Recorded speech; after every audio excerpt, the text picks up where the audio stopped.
In Nigeria, I am building an AI that helps journalists verify documents in minutes instead of weeks.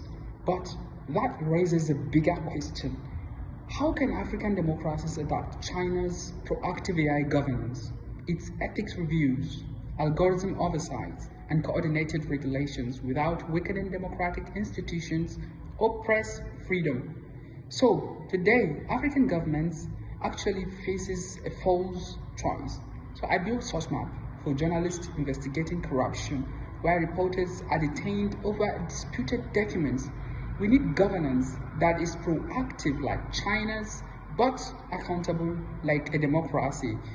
So at YGS, I want to explore this with the Chinese AI experts.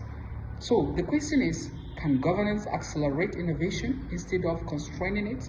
Can we build that model?